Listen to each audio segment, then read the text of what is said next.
So 3 years ago, The Economist published this picture showing the major tech companies as kind of oil rigs pumping out data. It's true that, of course, data does fuel the operations of these companies, but there is the analogy of comparing data to some kind of resource like oil. Has a kind of problem. It really doesn't work, because if you take something like oil has intrinsic value, right? The properties of the material allow us to convert it, almost one-to-one into other useful materials, right? So actually a barrel of oil can be turned into gasoline, jet fuel, lubricants, and so each barrel you take out of the ground, you can convert into these things, and then you can sell them to customers. But with data, each say gigabyte of data you collect, what you're looking for intrinsically is information, knowledge, right? Taking that data and building some kind of a function based on it. But every gigabyte you get does not actually have to be as useful. Take Google, for example, right? Google, what it tries to do is it tries to match users with advertisements, right? Exactly, right here, ads by Google, right? Has some user data, the advertiser makes some requests, and it's trying to basically match the two. Well, the initial data it collects on a user may be very useful, but additional data, starts to have some real diminishing returns. And so just because you have lots and lots and lots of data, it doesn't really mean you have lots and lots of value, because the information just might not be there.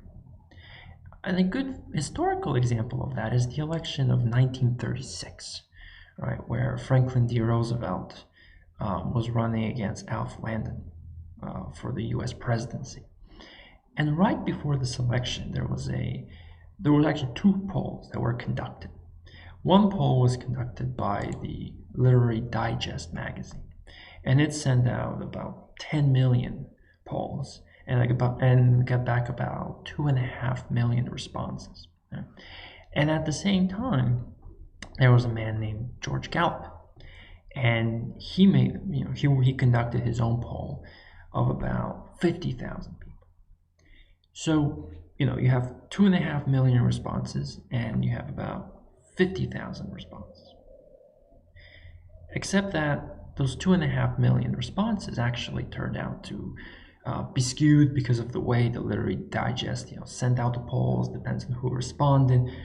Anyway, the bottom line being that Gallup's poll, which only collected 50,000 responses, predicted the election correctly, and of course was more accurate.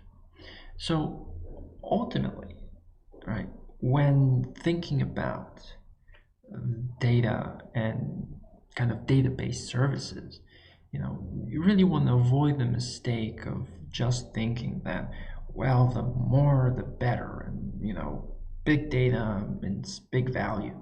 It's just not true. It's just not true. Another company you can think about is Uber or Tesla, right? If they're working on self-driving. If you have 1 million hours of driving in nice sunny weather conditions on the highway, okay, some of that data is useful, but the 1 millionth hour, unless something really interesting happens, is not really providing you with any more additional information to make your service any better. So predominantly, you have to think about the goal, the actual function you're trying to build, and then think about the data collection strategy, what data is necessary, how to collect it.